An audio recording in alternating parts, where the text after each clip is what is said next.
во ова вонредно издание во кое не сме со еспресо, туку сме со еден колаген, кој е замене за кафе, но навистина има добри здравствени действија за разлика од кафево. Имаме едно вонредно издание со еден навистина интересен човек. Вакви интервјуа ќе почнеме почесто да правиме надвор од утринското еспресо на Радио Лидер, особено во овој предновогодишен период во кој заклучуваме една, како да кажам, фискалната година не е завршена, но завршуваме една година помината со многу турбуленции, многу интересни работи кои се случија на нашата земја.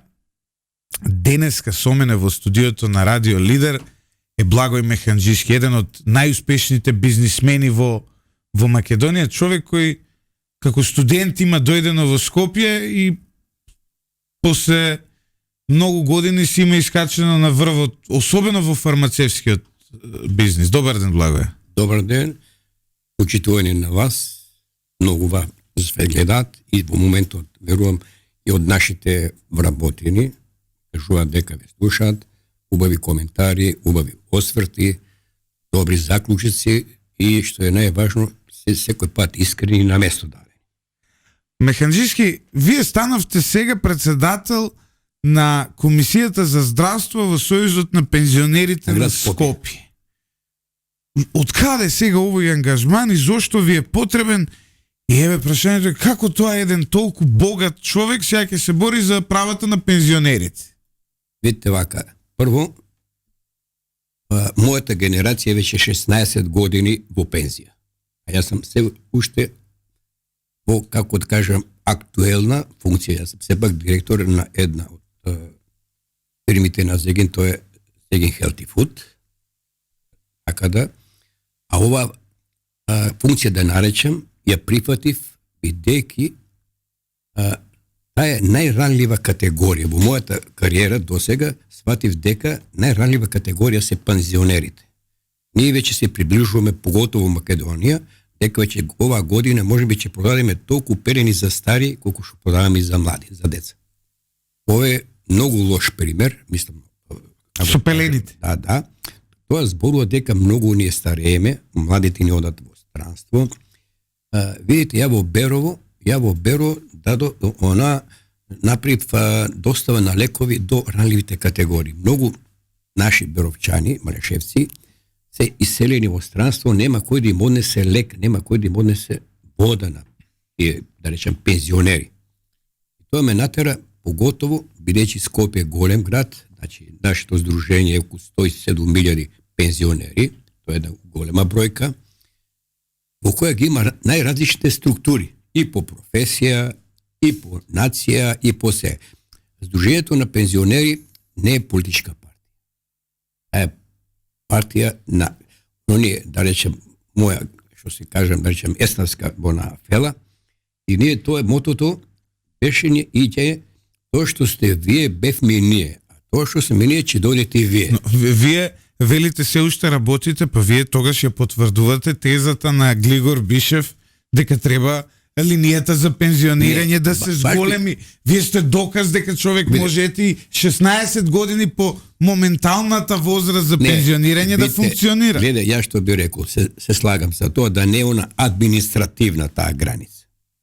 Него таа нека е доброволна. Ние сега баш тоа сакам да го кажам и ќе го спомнам.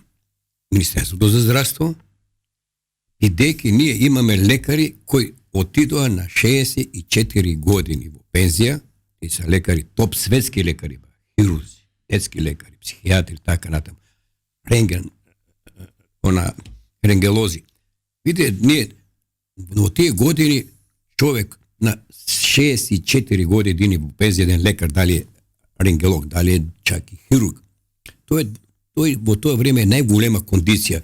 Ние да го ставиме некаде, а да чекаме, а да нема... И после приватно одат работат во приватните... Нема ни тоа, не го видите вака. Многу веќе на нас општини, например, Берово стана без очен лекар. Нема добри, како да ви кажем, психијатри, нема и други дисциплини, кои беа во едно време во Берово познати. Веќе Охрида би рекол Белез да го земе. веле се, че нема рентгенолози добри. Еден. Сакам да ти кажа за тоа се термин. Што сакам со тоа да кажам? Значи, многу лекари, рече сам со нив, моја генерација, и помлади сам, бидејќи јас реков 16 години сам веќе од над тој стаж, иако сам активен. Значи, и ги гледам и тие, мојата генерација, јас ги употребам, ги користам со советите, треба да им се дозволи работа тако сакаат. Иначе, за некоја година, во Беро 5 лекари ќе одат во пензија, ние нема да имаме лекар. Ниту еден. Ниту еден. Сега, а зашо е тоа? Зашо административно? Што е тука... Вас идејата ви е не да се зголеми границата, туку да постои можност, доколку некој сака да работи после тие 60. Вие не може да идете на некој 67 административно да му дајете кој е 40 години на некоја промаја, кој е на висина, кој на него, разбираше ме, самата професија, самиот карактер на работата го амортизира побрзо од другите, а он нема како некаде, како например тие што се во некој, да речем, професија бенефицирани уште му према и подат, видите, некој, да речем, од МВР оди на 50 години во пензија. Што тоа нека се оди да си продолжи да работи, дали ме разбираше, али да не е на државни, јас зборам за државните јас. Али и таму ако за време на короната во Италија дозволија трета година да се користат студентите како лекари. Беше мобилизација. Значи, сепак јас кога бев војник, ние со средно училиште, такова како со 8 одделение водеше санитетска единица. Санитети се враќаше по болниците. Сакам да кажам со тоа, нека им дозволат тие што сакат да работат. Оти тој што сака да работи, стварно ќе работи. А имаме една категорија која чека само пензии. Дали ме, значи, тие двете категории да не се покријат административно. Нека се дадат, разбираше ме? Има некој цел живот работа не фатил, така седи во администрација и сега ќе продолжи да го прави тоа како пензионер. Така да сакам да ви кажа и видите сега. Точно е. Ние треба да знаеме дека во оваа година државата партиципира околу 500 милиона евра во исплата на редовните пензии. Значи, таа дупка, што викаме не, оваа дупка, не е сега. Таа е некаде таму кога дојде Бранко Црвенковски за председател на владата, тогаш пензионерскиот фонд имаше 270-300 милиона на сметка резервен фонд. Тоа го државата. Зеле како... Ова последно покачување сега ќе создаде околу 4 милиарди дефицит во наредните 10 години. Тачно, ма гледате, не, Не 4 милиарди, 1 милиарда се извинувам. Не, сега е навак. Ние имаме 370.000 пензионери во моментот. Сите е линеарно, не е процентуално, линеарно, например. Тоа е скоро по 70 евра. Да, 5.000 денари, 2,5, па се уште 2,5. Тоа доаѓа како на сите да сте им ја зголемиле за 20% пензија. Не. Во евра да го прерачунеме. Значи, околу 370.000 пензионери по 70, тоа се некаде околу 280 милиони. И толку ќе го зголемим. И сега 500, ние ќе помине преко 700 милиона. Сега, дали ние ќе ретерираме? Мој предлог е како сопанственик, кој работи, кој математиката имал секој пат на маса, ние е по-добро да зголемиме продуктивност и немаме менеджери ни во владата. Сите досега после, да речем, отцепувањето, нашите влади се политички, партиски влади. Во првата влада која беше Андонов и Глигоровски и Совлашки, таа гарнитура беше таа гарнитура менеджерска. Да. Значи таа гарнитура беше менеджерска и тогаш имаше со Клюсев. Да, со Клюсев, таа беше менеджерска. Сега тие се партиски. И ние сега, како да ти кажем, повеќе обечаваме. У нас најтако, како да кажем, голема латка кој е, тоа е обечањата. Добро понекогаш. Во них нема инвестиции. Обечањето се, разбираш, расположение, припрема, механизички, ама сите европски земји ги водат партиски политички влади. И те вака, ама функционирате, не е до тоа. Не, чека да ви кажам. Ама видите вака, они имаат тимови стручњаци. Директорите што им се на оперативните. Да, тие не се партиски. Тие дури неа менат функцијата. А не бил директор, некој менеджер, дојде ова партија, го смени друг и така. Ама тој претходниот бил партиски, па сега и новиот и така. А таму не. Таму во Америка, да се разбереме, директор на фондот, разбираше, него интересира, не се припрема за партиска промена. Он знае дека тоа е стручно она такото, дека он треба да одработува параметри, и тие параметри се репер за и тој што ќе да дојде и следниот и така. Имаме, еве сега преминавте самиот на овие дневно, нели како да ги наречем, дневно политички прашања во изминатиот период во Македонија, во изминатите денови, нели, вчера, завчера и претходно, ние гледаме постојано нови акции, насочени кон правосудството, насочени кон корупцијата, насочени кон организираниот криминал. Како вие како човек од бизнис секторот гледате на овие полициски акции, на овие акции за сузбивање на криминалот и корупцијата? Ја би ги поздравил и се осеќам среќен што почна.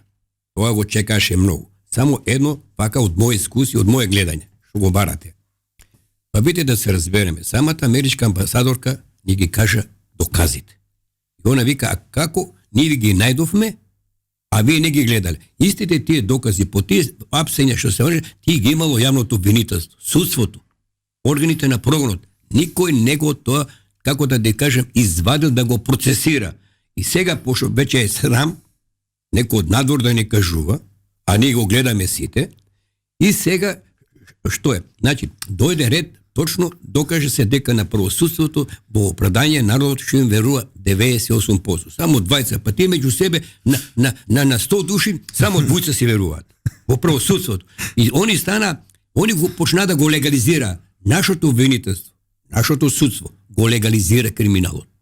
Иде тамо и не одговара. Јас имам случај сега да ви кажам, од Кираџија го направија де е собственик. Таа судика што го досудуваше сега она член на Врховен суд. А тој што го беше и во него беше член на судски совет, сега оди во апелација. Затоа чекај, како сакате да кажете дека ви имате одреден имот, сте го издавале под кирија? Под кирија, да. И како стана собственост на кираџијата? Тоа ги прашате, тој дава изјава дека си оди и како да ти кажем, го напушта, а оди ке обвинител, онаке, како да речем, во управата тамо за катастар, за тие работи, го легализира и го упишуваат со имотен лист. Ние го тужиме, обвинителката, ќе кажем, Жакула, разбираш, го одбива, дека нема. Сакам да ви кажа дека за тоа ќе дојдам друг пат, сакам повеќе. Да, не. Ова е многу интересен систем. Овде е нарушено право на собственост. Чим на ваш објект, нешто што е ваше, бил впишан во катастар друг човек. 8 години плаќа струја. 8 години. Он кам не струја Кираџија, заедно со 30 она тако тезги во објект. И после он си дава изјава дека ќе се оди, си го измирува, после месец дојди го она општината му го дал изјава дека го он градел објектот и го легализираат, разбираше, и станува газда и дојде ги нападува сите 100 луѓе остави без леп, што се вели, без работа. А објектот е ваш. Да. Имот и граден и се. И ние кога покренавме судска постапка. Земјиштето доле на ваше име или на државата? Не, тоа уште не беше, тоа беше нека 96 година. Не, 2001 година кога дојде законот за имоти, кога дојдовме од договорна економија на пазарна економија. Тоа беше законот за инвестициони вложувања. Само да ви докажем за тоа. Видите вака. Тоа веќе имаме ние докторат се прави на таа тема, што е чудно, и веќе ние го преведовме на неколку јазици, имаат прилика тоа ќе биде голема. Поентата е во тоа што и јавното обвинителство она не интервенира и поплаки до сите, и до републички, и до општо, и до вишо, разбирате, до судски совет, до советно обвинители. Не ни е ден ништо. Значи, јас што сакам отворено кажувам. Најголемото, легализира најголемот криминал завршува во правосудството. Сега, да знаеш овие дека ги чека ова, сега што го апсат тие, нема да го направиш. А кога знаат дека ќе одговара, ќе оди затвор, уште повеќе. А што? Тој си присвојува дуѓа, на него му подпомага обвинителката, Жакула, тука е нениот шеф, не се маша во тоа, kako da ti kažem, apelacije i on usvojila това. Тек Върховният суд доаѓа до став дека го врача назад. Сакам да ви кажа за тоа че има повеќе. Да, некојаш ќе може да направиме. Може и прилог да го снимиме и објектот и така натаму. Не, баш на тоа. И јас го имам и со она речи го со документи, со ти разбереше. Да, ова е само еден од парадоксите. Ние имаме сега ситуација во државава, ние сме единствената држава од сите кои се членки на Обединети нации. Значи тука има секакви држави. Северна Кореја е во Обединети нации, има многу и Малави и така натаму држави кои навистина немаат многу атрибути ни на демократија, ни на правен систем, но ние сме единствената држава на планетата Земја во која се случило осуден затвореник излезе надвор како инвалид да прави нови кривични дела, нема да го споменам сега кој, го знаат сите нашите слушатели. И откако медиумите ќе објават за новите кривични дела, тој да рече јас се повлекувам од јавниот живот. Замислете, осуден човек се повлекува од јавниот живот. Како може некој кој е веќе затвореник да се повлече од јавниот живот? Суштината на затворот е дека вие сте лош пример за општеството, вие сте штетни за општеството и ве враќа системот во затвор за да ви изолира од општеството, број 1, и број 2 за да ве рехабилитира, односно вие да ресоциализира, да се промените и така натаму за после да станете подобар човек. Видите вака, се надврзам вашиот случај да компаративно на ова што го зачнавме како разговор. Многу предмети од сега што се спроведуваат во акција пред 2-3 години се ставени од органите на прогон до обвинителство.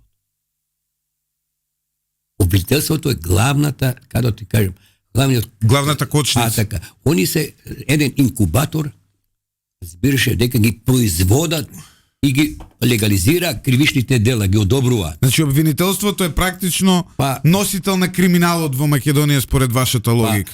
Не, поддржавач, али видите, сепак има некој интерес. Да ти легализираш едно кривично дело кој видите крадал она и да тој човек живее на тако, што мислите тој што мислите дека толку знаел правото? Или па знаеш што викам, јас себе за мојот случај, ја ќе се сложам со обвинителката и со судите што ги спомнат, само кога ќе извадат психијатарско уверение дека се онака нормални, дали ме разбереш сака. Тоа да го дадеш едно мало дете, не еден обширна, не вака на медумски да го експлоатираме, разбереш? Ако се вадат такви, ние ќе немаме ни многу градоначалници, министри, ако се лекарски уверения, ако се воведат, имаме сериозни проблеми. Вие знаете, јас и ти сме цимери во еден она простор, делоен, 8 години плаќаме кири, сите заедно, ти имаш 2 квадрата, тоа е една минувачница, разбираше, 2 квадрата, а другите имаат и по 8, и ти после 8 години доодиш и кажуваш што е мој. И не друго, уште почне да кажам, ама следниот пат, дури тужи дека бил она како несвесен дека плачал на собствен дучан кирија да му се врата за 8 години. И овој сега е на апелација судија, а судиката представете е на Врховен суд. Еве, имени и презима, и во идната емисија ќе бидат, малку само ќе бидеме поприпремени, пофилмувани, подоказни, со дали ме леш. Јас повеќе додов сега тачно, повеќе додов за пензионерите, да им направиме, видите, да им направите како да речем саках и на таа тема да разговараме, поготово со фондот за здравствена заштита и Министерството за здравство. Вие имавте една серија на интервјуа, особено беа интересни да се гледаат оние кај господинот, кај колегата Васко Ефтов, беа навистина добри интервјуа во кои практично го разбивте системот на криминал во македонското здравство преку јавните набавки. Вие објаснивте како се случило она со онкологија. Вие објаснивте како серија на луѓе профитирале од со тие увози кои се нелегални, што не се случиле, со фингирани продавања на клиниките и така натаму. Гледате ли дека нешто се менува? Еве во правосудството гледаме дека се менува. Гледаме промени, гледаме дека некој тргнал да се бори, ќе видиме каде ќе заврши. Можеби и ова ќе биде една неславна епизода. Ја би рекол дека во судството нема во органите на прогон. Тоа е милицијата свака час, секој час. секој чест на ова влада што почна, што веќе када очекуваше од обвинителството, од судовите, тие не ја завршија постапката, иако органите, видите, во овие акции, да се разбереме, органите на прогон кажа многу за останати работи, корозирани работи. И од самите, така да кажам, од кога траеле до кога кој гледаме, значи, каде се били тие обвинители? А за сите постојат допрени гласови, пишени документи, мислам, од органите. Така да, ние не можеме да кажеме дека некој не работа во тоа. Али, пак некој става во фиока. Да. Но, дали во здравството го гледате исто? Па сега во здравството ви каже, видите са, јас во една емисија со Ефтов кажав дека да тренат по фактурите. Сега во здравството се месечно крадат најмалку 20 милиони. Вој момент. Сега ќе ви кажам. Прво видите вака. Порака до министерот и го замолам и пред премиерот еднаш веќе да почнат реформите во здравството. Се додека не поведат како да речем, бандероли на лековите, нема да имаме ние увид. Секаде се краде, бидејќи видите вака. Јас дојдам, тако, сакам да купам лек. Например, некој антибиотик. И сакам да се окупам. Немам за пари. Аптекарот си извади оздоле рецепта, разбираше ме, ти земе парите на тебе, си ги стави во джеп, а рецептата стави на товар на фондот. Тоа е крадење. Се извинуваме за краткиот технички прекир. Вие велите дека и вие сакате да се регулира, како ве крадат вас аптекарите со тоа? Па видите, јас имам 220 аптеки. Јас баш овие денови со попис работеме на тоа. Кога бандероите имаше, не може да ме крадат. А сега можат и моите да ме крадат. Али јас не ги терам. Јас затоа барам да се поведат бандеролите. Друго е, трговец поединец, апотекар кој има сама една, он, да ви кажам, до мене, до моите апотеки, до Еврофарм него тоа работи, али Еврофарм, мене и тие ланците, нашите вработени, може да контролираш, јас имам над 1000 вработени во аптеките, да може да замислиш, имаме ние преко 1400. Значи, леко е на приватно што се плаќаат, они ги ставаат на товар на фондот. Вие велите, нели дека сака да се регулира тоа, оние помали аптеки, тоа може и тоа и намерно да го прават за повеќе да намерно, па точно е за тоа. Види, точно е тоа што сега ќе ви кажем из управата за јавни приходи, како се крадат тие, значи и го повторувам и сега пак ги молам да земат да трнат по патот на фактурите. Значи, видите, ние имаме фиктивни фактури. Дури го зема како тоа е срамота, ја да ви кажам, во Македонија да едно предпријатие прати 10 милиона евра, или ни постои 10 милиона ДДВ, да не му иде управа за јавни приходи. А кај мене додат за една грешка, букварска, некоја грешка во буквите, па да ја коригирам. Значи, вие сте толку голем во бизнисот, што веќе барате регулација? Не, јас барам мене да ме штитат. Значи, јас не барам, дали ми, јас викам, дојдете да ме штитите мене. Микрофонот само да ме штитат мене, сваќате, мене да ме штитат. Да. Од тие. И не мене, и тие сите кои совесно работат. И државата ја штитат, нели со. А зошто овој систем на бандероли? Да.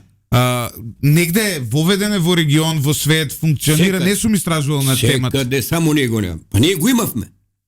Ама Бојо Османи го укина. Да. Со тој систем на бандероли практично се следи секој лек кој е во државата. Види вака.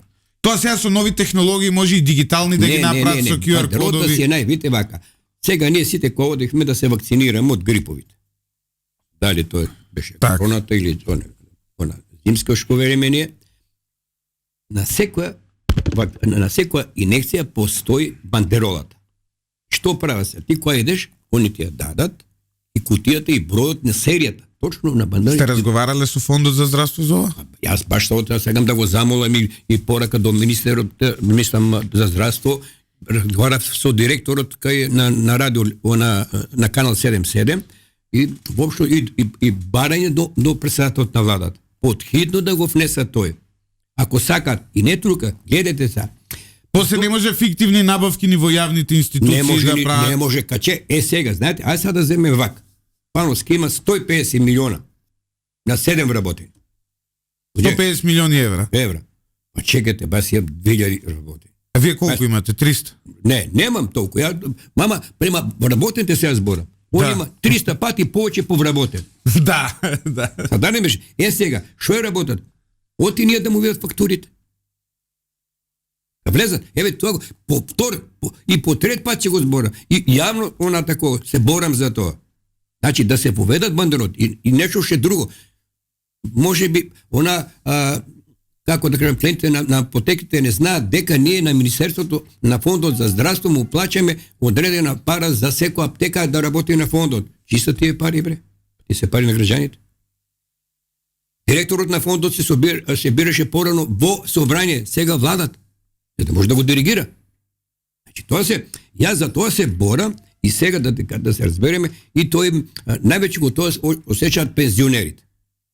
И токму затоа влегувате во оваа функција. Тачно, не. Сакам да помогнам со моето знаење, со мојот потенцијал, со моите интелектуални, конекции што сум имал во моите 60 години до сега работа на таа бранша, на тоа поле. Бидејќи греота луѓе да ги гледаш пензионерите, он живее со 200 евра. Разбирате, со 200 евра. Тоа со 14.000 динар, 12.000 нешто. 15 тако. А тој си најпоштено плаќа струја, не краде струја како некој. Разбираш, лековите, ако има. Разбираш, сакам да ти кажам, се што има оваа држава, пензионерите го направи. Да разбереме. А овие не може да го кречат. Не, крадат, не може да го докрадат. Значи, ние секоја година имаме нов корупцијски скандал, Ја викам, колку пари има оваа држава, толку многу се краде, а уште не може да ја искрадат. Видите бака, ќе ви кажам, секоја влада која ќе дојде, своите она шушкачи или како вика, или фарбачи, како да им наречем на улица, што мават со застави, што вакат, видите вака. На земјоделците нема овци, се даваат субвенции за овци. За јагништа, за држава, он нема врска. Нема едно овца. Садал орези, садал красавици, садал било што, му дава субвенции. Сакам да ви кажам, на грозие, само гледат корен дали има. Може и пред 20 години, јас ги имам тако, лозовците насади во лозово.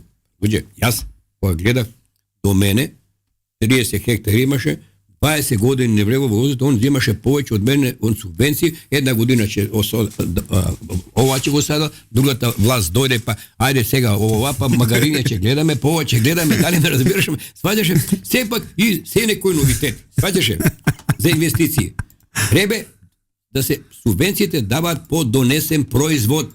Па има и такви, сега во лозарството има и субвенции по декар и субвенции по предаден килограм во винариите. Ама он види сега, тоа е да се разбере, субвенцијата е помала по декар, да, субвенцијата е помала по декар, разбираше ме, од колку по корен. Сваѓаше по корен, и тие се тамо, како да кажем, критериум, никој пат, јас имах 460 хектара лозови, никој пат не сам взимал тие субвенции на тој начин. Да. Така да зарем бараме, значи, подхитно да се смени начинот на доделување на апотеки, да им се дадат на сите апотеки да работат со фондот. Дали ме разбираше? А не да го бират. Јас А чекай сега, и постојат аптеки, вие имате аптеки, колку имате? 220. Да. Дел од нив ви работат со фондот, дел не ви работат со фондот. А зошто е тоа така? Видите са, зашо? Питајте ги них. Па не може ли вие злоупотреба да правите? Пример, да куцате таму кај што работите со фондот, као да не работите. Не може бидејќи секој аптекар во една апотека си има свој број. Да, тоа заведене во... Така, во тоа, и он, кој издава лекови, мора да стави печат на такво, разбираш? Собствениот печат да го стави. Да. Ако нема својот број, што вика регистарски број, разбираш ме, и да, се знае дека 5 е благо, и 5 е, разбираш, лупче, сваќаш ме, значи, и не може. Не може да има злоупотреба. И знаете што е ново? Зошто не соработуваат со фондот сите аптеки? Што не сака фондот, ти треба да им дадеш пари. А некоја апотека не може. А А сега некоја апотека нема. Ние збираше, ние можеме таа што работи рентабилно да дадеме пари за таа што не работи рентабилно. Да, пошто имате многу. Да, така, да. А она, види, сега некој од водно има пред во мало 2 аптеки, ќе мора во моја апотека дојде на центар. А со негови пари. И знаете што е тука? Он ако не ги даде, ако не ги даде парите за тој месец за осигурување, он идниот месец нема право да користи здравствена заштита. Да. Значи, се менеджерираат негови пари, тие пари не се на државата, се собствените. Сум гледал некои истражувања, според некои предпоставки во Македонија годишно се краде од здравствениот систем преку системот за јавни набавки околу 100 милиони евра, се некакви предпоставки. Најмалку 100 милиони евра, еден човек кој работеше токму во тој систем и кој одвнатре како фармацеут ми објасни, како бивш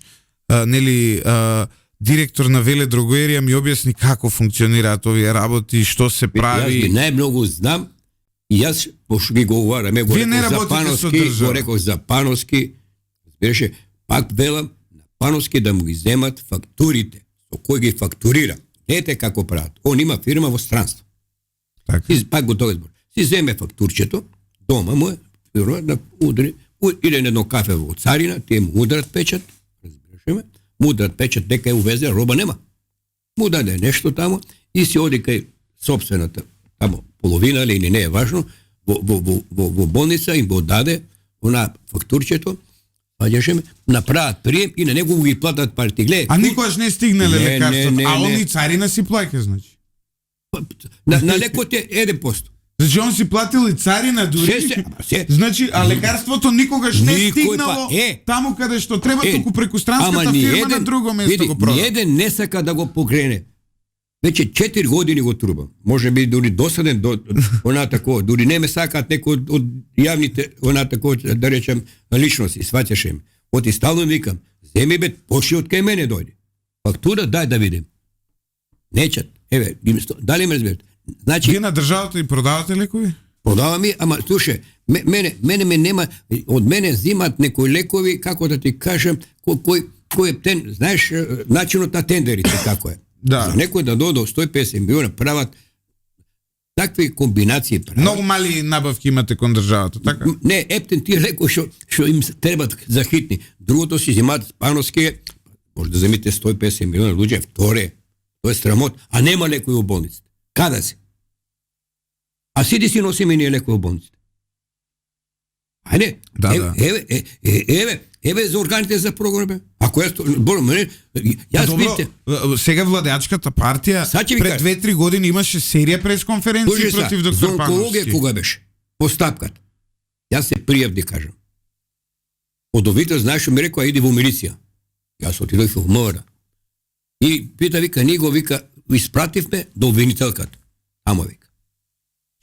Еве, јас сум јавна личност без луѓе. Разбереме. Треба да знаат. Мене ми е криво, јас имам се за мене. Не се осеќам среќен да пред очите мој го крадат народ. Имате доволно пари за неколку генерации, веројатно. По реду. Иде така, доволно капитал. Не, јас види, јас може да имам, јас најскромно живеем.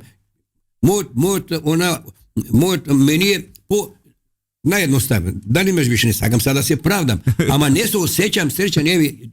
Затоа што државата е ваква. Не, затоа што страдат луѓето. А за собствените пари.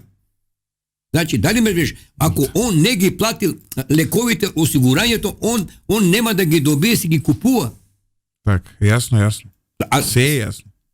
Така да многу е јасно како се злоупотребува системот, вие што го зборувате. Не, видите, едно ти кажам. И оваа борба за ова да се докаже не е ни тешко механизм. Не, јас му реков, слушај бе, видите вака, јас го пак и кажав ефтов еден случај. Еден директор на клинички центар. Он имаше, да се разбереме, една, како да речем, приватна клиника. И ние тамо се спречкавме за некоја работа ко набавката на клинички центар и он почна, така, за мене, јас му викам, чекай, стоп. И барам од управа, од Агенцијата за лекови, сакам да му направите на истото на мене што ми правите контроли кај него. Они одат, он фактурирал 5000 инекции на фондот. Додат вика, кам да видим. 5000. шприца и лекции. Тоа се 2 континера шприца. Не. Да. Не, влез има за 1400. Тоа е. Ама со вода може ги дополнува. Не. Абе, фиктивни фактури. И тоа е трошно за него. И водата е трошно. Не ме молите. И водата е скапа. Трошно за него. Значи, они сакаат со нулта трошоци. Така да, видите вака, јас пак, значи, многу ми е криво што пензионерите, едно да се разбереме, пензионерите ги први на време плаќаат доприносите за здравство. Од 1 до 5 кога се плаќаат, тогаш е фондот здравствен. Видеше, тоа се парите од 370.000 пензионери. И затоа јас сега сакам да застанам на страната, пак да се разбереме, тие болници што се правени, ги прави на нашата генерација. И што имат, така. А те да се... Беше гостин овде Маријан Ѓорчев, тој кажа у Кавадарци болницата, вика, со само допринос, само придонес ја правивме. Да, ама во Кавадарци, да, сад ќе ви кажа, точно е, ама да ви кажам, јас пошто на постдипломските студија имав неа, како репер трошоци колку, ќе ви кажам, они имаше некаде 84 квадрата по кревет. Квадрата, стамбен, простор. Тоа е трособен стан не живее. А тоа треба да затоплиш. Тоа треба да го онатако ладиш, тоа треба да го кречеш, тоа треба да клиентски сервисираш. И кога да видите 50% трошоците ги земаат тука, да нема пак реко, нема менеджери. Ова држава и недостасуваат менеджери во секој сектор. Да се разбереме, во Америка викате да, кога нема она, како да ви кажам, она де менеджер политичар, фаќаат со работници. Кога го Реган, глумецот, избра ова за писател на Америка и го пита, добре бе, како ти вика, од просечен глумец стана најдобар писател на Америка, реши школство, војска, земјоделие, студи, социјала, све вика, како успеа тока? А вика просечен глумец. Вика, знаете шо, јас не знам да пеам, ама од двојца кој по-добро пее, знам. Тоа ми пееше. Ако го применат и нашите бега од тоа. Не, ти некој од дискусо да му пренесе, он бега. Он се препознавя дека... И гледате ли истите аномалии од порано и сега, кај новата власт? Има аномалии, нели, секогаш во општеството? Види са, едно ти кажа. Да, очигледно е се борат против криминалот, но велат, сите акции им се пробиени, јас тоа им забележувам. Не, знаете зашо? Види са, ќе ви речем вака. Бидејќи, да ви кажем. Значи, многу партиски се запослени на тие места. Тие работат за ДУИ, за СДСМ. Неколкочино јајце, разбереме, туѓо јајце тука, и тоа кога тогаш он си се пили. Видиш, и сега, секој пат, тоа е многу лошо, во ова, да ви кажам, во болниците веќе е поларизирана. Еве ќе кажам еден случај на кардиологија. И доди, и тоа станува, она сестрата да их пита кој за дека. Вика, кој е за ехо, кој е за такво, за она лабораторија, не е важно. И вика, кој е за ЕКГ, еден вика, јас сам вика за ПДП. Разбира, он чека. Имаше еден случај на банкарска картички, таму вика стои партија, тоа е за банкарска, нели? Овако тој пишал ВМРО или СДСМ нешто. Но, видете, мал е периодот во кој ја имаме новата власт, многу мал. Значи, ние пред првата година на една власт не може да зборуваме за нели нејзините резултати, но вака од бизнис перспектива, од бизнис секторот. Јас вчера го кажав примерот, денес пак ќе го кажам. Мене од 2019 година на мојата фирма, нели што го води овој медиум, што го менаџира овој медиум, и немаа дајно решение за данок на добивка. Овие новиве кога дојда се одма ми го наплатија данокот. Значи, не може да верувам како не им функционираше ни даночен систем, ни ништо до сега. Се беше хаос практично. Еве сега ќе ви кажам. Кога Анте Маркович дојде да биде советник на владата на Лупчо Георгиевски, него го донесе речи го овој што беше председател од нас, на Турковски, Васко Турковски, ни бал коалиција тогаш. И дони јас имах два пати во неделата со Реган, Јован Донов, бејне заедно студенти и кај мене, ама два пати во неделата доаѓаш.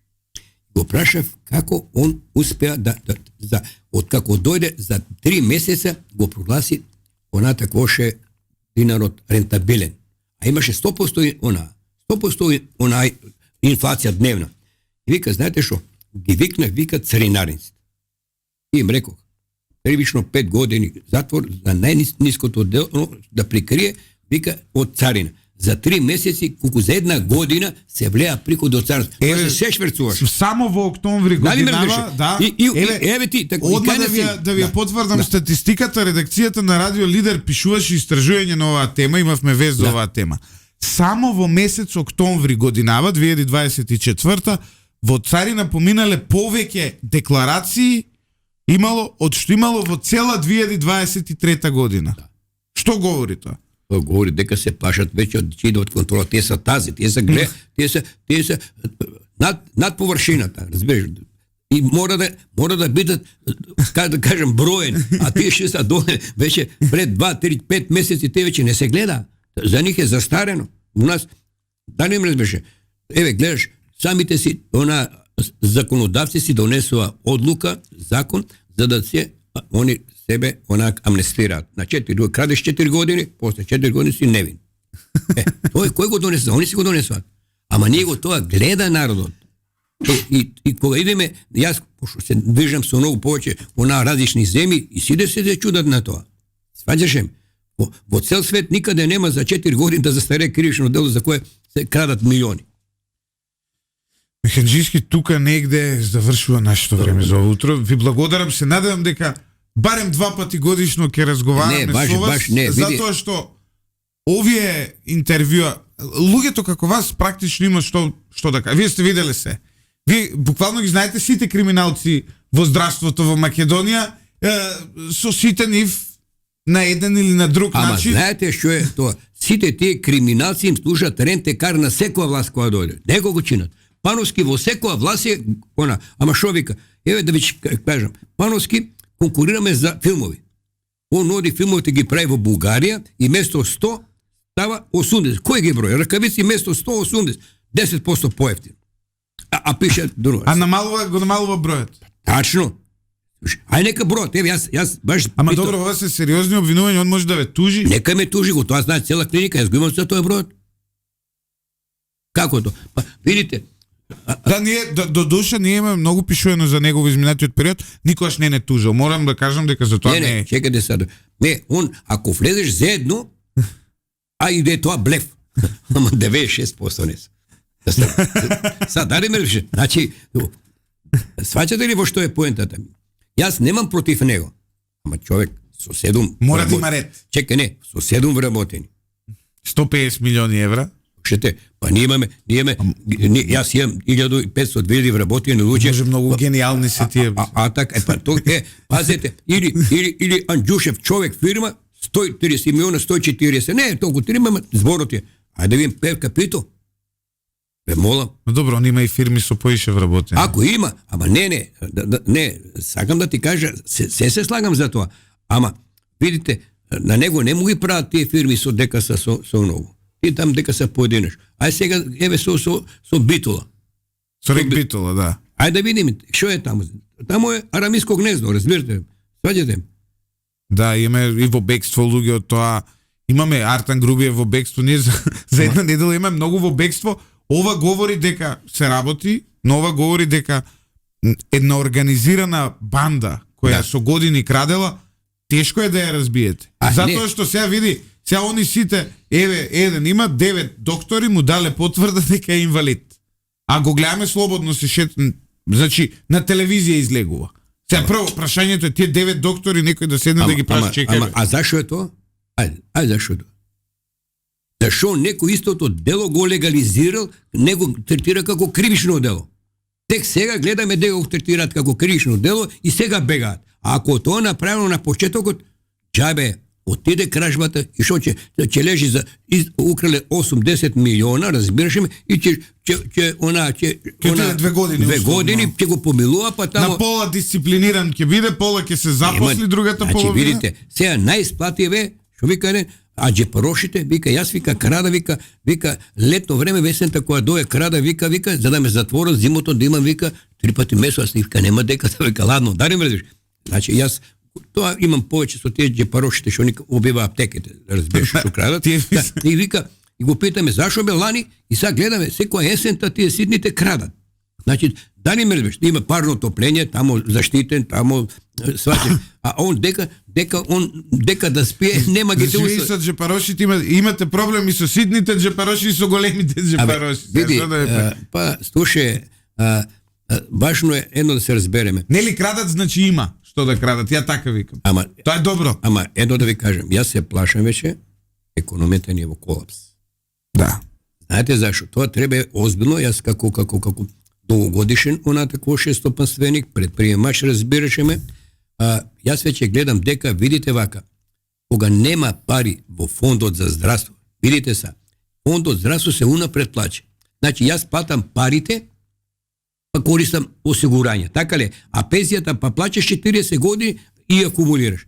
И сега замисли си, за 6 месеци са дужни здравствените установи, а фондот му е платен унапред. Он кај пари ќе чека ако не од тековните, да немаш, а он земе тековните па плаќа назад она оврски од неколку месеци, неколку години. Така да тука во тој контекст треба да се гледа она такво што е здравството. И баш од тој аспект се најпогодени пензионерите. Ви благодарам многу, Благоја. Се гледаме повторно, почитувани слушатели, останете со 98,1 FM и гледајте на YouTube, претплатете се на нашиот канал, затоа што секој ден имаме вакви убави емисии со убави информации кои ви учат и да размислувате. Кои не се само тука да ве забавуваат, не се овде ни да ви даваат пропаганда. Ако видите, ние бевме објективни и објективно. Каде што се критикувавме, каде што се фалевме. Суштината е дека мора сите да научиме во оваа земја критички да обсервираме се. Радио Лидер е безобзирна критика на се постоечко.